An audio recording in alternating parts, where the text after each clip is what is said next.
Hello प्यारे बच्चे, क्या हाल है भाई? बढ़िया, सब कुछ ठीक ठाक। एक बहुत इंपॉर्टेंट टॉपिक 10th क्लास का, जो लगभग अगर 10 साल का पेपर उठा के देखोगे तो कम से कम 8 पेपरों में मिलेगा। अगर सैंपल पेपर की एक किताब उठाते हो, अगर 10 पेपर है उसमें तो कम से कम 8 पेपरों में मिलेगा, वरना 10 के 10 पेपरों में मिलेगा।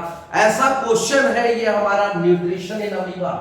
न्यूट्रिशन इन अमीबा, बट तुम्हें पता है ये बहुत आसान है, बहुत ज्यादा आसान है। फिर भी इसमें एक ऐसी चीज छुपी हुई है जिसमें बच्चे अटकते हैं। अटकते क्या है वो तो मैं बिल्कुल लास्ट में बताऊंगा। बहुत सिंपल सा, तुम्हारी एनसीईआरटी लाइंस में कहीं छिपा हुआ है, बट हर साल टॉपर्स भी उस क्वेश्चन को छोड़ देते हैं अगर वो आ जाता है। ऐसा क्या है? एक है बवाल भाई, बट न्यूट्रिशन इन अमीबा में क्या है, क्या चीज तुम लोग लिखते हो और क्या चीज भूल जाते हो। सबसे पहली चीज तो स्टेप्स भूल जाते हो। तुम्हारा काम क्या है? फिगर बनाना। सबसे पहला काम क्या है? फिगर बनाना। क्या फिगर इसका टफ है? नहीं भाई, बिल्कुल टफ नहीं है। क्या इसको हम लोग सीखना पड़ेगा? नहीं सीखना पड़ेगा, जो मर्जी बना दो। तुम्हें अपना दोस्त का मुंह बनाना, दोस्त का मुंह बना दो, ये लो बना दिया दोस्त का मुंह, ठीक है। तो तुम्हारी जो मर्जी को बना दो, बट स्टिल तुम्हारे को किस चीज पे फोकस करना है? तुम्हारे को भाई अपने अमीबा के फिगर पे जब भी फोकस करो, जब भी देखो, टेढ़ा मेढ़ा जैसा बनाना बना दो, कोई बात नहीं, लेकिन लेवलिंग को मत भूलो। जब लेवलिंग कर रहा है तो डालो ना बिल्कुल सेंटर में। सेंटर में हमारा होता है क्या? न्यूक्लियस होता है हमारे सेंटर में। क्या होता है सेल के सेंटर में? न्यूक्लियस होता है। इस चीज को ध्यान रखना। और जो ये आउटर मोस्ट पोर्शन दिख रहा है इधर उधर, इसको बोलते हैं साइटोप्लाज्म। क्या बोलते हैं इसको? साइटोप्लाज्म। याद रखना, जो लिक्विड पोर्शन है, जो लिक्विड पोर्शन है किसी सब ऑर्गेनिज्म का, किसी भी ऑर्गेनिज्म का, उसको हम लोग क्या बोल रहे हैं? साइटोप्लाज्म बोलते हैं। ऐसे तुम लोग ध्यान रखना, ये लिक्विड पोर्शन है, ठीक है।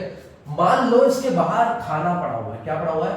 खाना पड़ा हुआ है भाई, कुत्ते को दाना डाल दिया गया।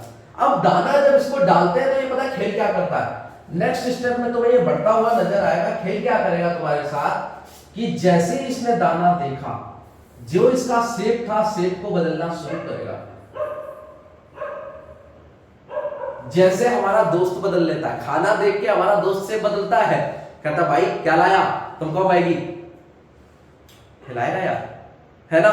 जैसे ही वो सुनेगा कि हमारे दोस्त कोई अच्छी चीज लेके आया, तुरंत शेप बदल लेता है। कई बार तुम अपने दोस्तों को बोलो आज यार 50 रुपए है मेरी पॉकेट में, क्या मोमोज खाने चलेगा?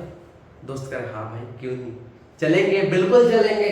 वैसे ही इसका हाल है। ये जैसे देखता है बाहर खाना पड़ा हुआ है, न्यूक्लियस तो एज इट इज रहता है, साइटोप्लाज्म भी एज इट इज रहता है। ये क्या करता है? अपना झूठा सा मुंह बना लेता है। वैसे इसके पास कोई मुंह नहीं है। क्यों मुंह नहीं है वो भी अभी बताऊंगा, ठीक है। जो ये झूठा मुंह बना लेता है उसको बोलते हैं सूडोपोडिया। क्या बोलते हैं? सूडोपोडिया। सूडोपोडिया की डेफिनेशन याद रखना भाई। सूडोपोडिया की स्पेलिंग पहली बात तो एस से शुरू नहीं होती, ठीक है। स्पेलिंग याद रखना, बाकी सब जो नेमिंग है वो एज इट इज कर देना। न्यूक्लियस है, क्या साइटोप्लाज्म है, ये बिल्कुल एज इट इज कर देना, कोई दिक्कत नहीं है इसमें। बट इतना सही है, समझ गए। जैसे ही इसने सूडोपोडिया बनाया, खाना क्या करेगा? जो बाहर खाना पड़ा है वो धीरे धीरे यहाँ पे ले आएगा, चलते चला जाएगा खाने के पास, खाना अपने मुंह के पास ले आएगा और फिर खुद को जो है फिर से बड़ा कर लेगा। जैसे ही बड़ा करता है, बड़ा करने पे क्या होता है? ये अपने सरफेस के ऊपर फूड ले लेता है। क्या करता है?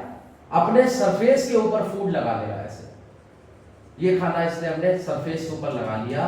और जो इसका साइटोप्लाज्म है, जो इसका साइटोप्लाज्म है, साइटोप्लाज्म पे क्या होता है? खाना मूव करना शुरू करता है। और जब मूव करता है ना, जैसे खाना खाया हमने, फिर हिल रहा है आराम से, है ना। जब थोड़े बहुत हिले डुले तब खाना क्या हुआ? पच गया। कहते हैं ना खाना खाने के बाद शाम को टहलो जरूर, बोलते हैं शाम को टहलो जरूर। दोपहर में खाना खाने के बाद 7 से लेफ्ट, 7 राइट, 7 सामने, ये कॉन्सेप्ट किसी ने समझाऊंगा तुम्हें। तो फिलहाल में इसको ध्यान रखना कि ये क्या करा, खाना खाया इसने, थोड़ा बहुत हिला डुला, जैसे हम शाम को टहलते खाना खाने के बाद, इसका खाना धीरे धीरे पच गया। कहां पे पच गया? साइटोप्लाज्म के अंदर खाना पच गया। कहां पच गया भाई? साइटोप्लाज्म के अंदर खाना इसका धीरे धीरे पच गया। इसको तुम बोल दोगे फूड। और ये हमारा क्या है? न्यूक्लियस है। क्या है?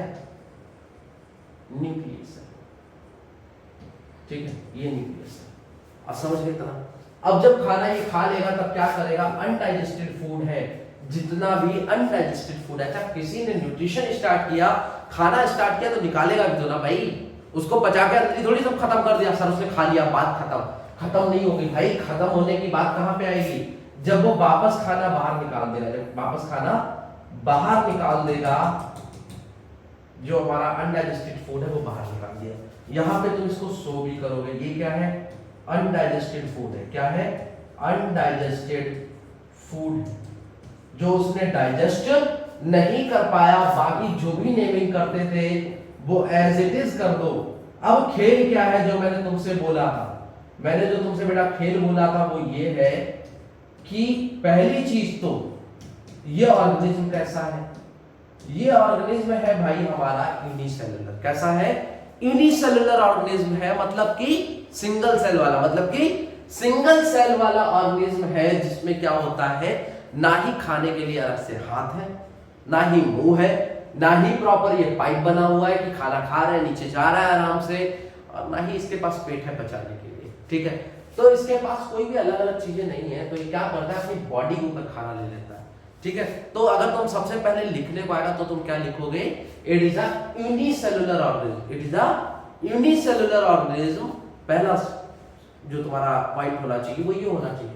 नेक्स्ट पॉइंट क्या होना चाहिए, it forms a pseudopodia to grab the food या फिर टू कैच द फूड। ठीक है, it absorb the food, third point, it absorb the food on its surface, it absorb the food on its surface, अपने surface के ऊपर food absorb करता है और उसको क्या करता है, it digest by the movement of cytoplasm, by the movement of cytoplasm. समझ गए इस चीज को। And undigested food again undigested food जो है वो क्या होगा, अगेन मतलब दोबारा कहां पहुंच गया, बाहर फेंक दिया। कैसे बाहर फेंका इसने भाई, बाहर कैसे फेंका इसने अनडाइजेस्टेड फूड जो हमारा था वो इसने अपनी वापस स्किन से निकाल के, अपने जो सरफेस है सरफेस से निकाल के बाहर फेंक दिया। ठीक है, undigested food again thrown out of their body through the surface of their body, through the surface of their body. समझ गए इस चीज को बेटे। जो इसका खेल है वही सेम खेल पैरामीशियम का है। किसका, पैरामीशियम का। ये तुम्हारा इंपॉर्टेंट है, पैरामीशियम वाला जो कॉन्सेप्ट है। हर बार बच्चे गलत कर देते हैं, भाई पता ही नहीं पैरामीशियम छोड़ रहे हैं, अमीबा करके आ रहे, पैरामीशियम छोड़ रहे हैं। और कई तो महान भक्त अमीबा तो करके आ रहे हैं और अमीबा में उसका न्यूट्रिशन की जगह रिप्रोडक्शन बना रहे हैं। तुम मत करना, तुम्हें ये नहीं करना है, तुम्हें ध्यान से रखना है। पैरामीशियम का पूछा चाहे अमीबा का पूछा, दोनों में सेम है। डिफरेंस बस इतना का कि पैरामीशियम सिंगल सेलुलर बॉडी होने के बाद भी, यूनिसेलुलर बॉडी होने के बाद भी, एक सेल वाली बॉडी होने के बाद भी इसके पास एक प्रॉपर जगह है जहां पे ये खाना लेती है और इसका प्रॉपर खाना निकालने का जगह भी है। मतलब सिंगल सेल, इसके हाथ पैर तो अलग अलग नहीं है, बट एक ही सेल के ऊपर क्या है, एक पॉइंट बना हुआ है जहां से खाना एब्जॉर्ब करेगी, एक पॉइंट बना हुआ है जहां से खाना निकाल देगी। ठीक है, ये सिंपल है बिल्कुल। तो पैरामीशियम और अमीबा में सेम न्यूट्रिशन मेथड फॉलो होता है बाय डायरेक्टली अब्सॉर्बिंग, बट तुम्हें याद रखना है पैरामीशियम को गलत करके नहीं आना और इसको छोड़ना नहीं है। समझ गए इस चीज को। बाकी अपना ध्यान रखो, इंपॉर्टेंट टॉपिक्स तुम्हारे लगातार आ रहा है। वैसे तो मैं रेगुलर क्लासेस भी दे रहा हूँ और इसकी वर्कशीट भी देता हूँ चीजों की। केमिस्ट्री की दी थी, फिजिक्स की भी दी थी, तो तुम्हें इसकी भी मिलेगी, मैथ्स की भी देता हूँ। वर्कशीट सबकी मिल रही है। तो भाई टेलीग्राम चैनल अभी तक ज्वाइन नहीं किया तो जरूर कर लो, please do join Telegram channel. बाकी पसंद आया हो, मजा आया हो, दोस्तों को शेयर कर देना, बाकी अपनी मर्जी है। ध्यान रखो, बस पढ़ते रहो, प्रेशर नहीं लेना। ठीक है, बाकी अपन है ना साथ में, कर लेंगे। चलो बाय बाय, टाटा।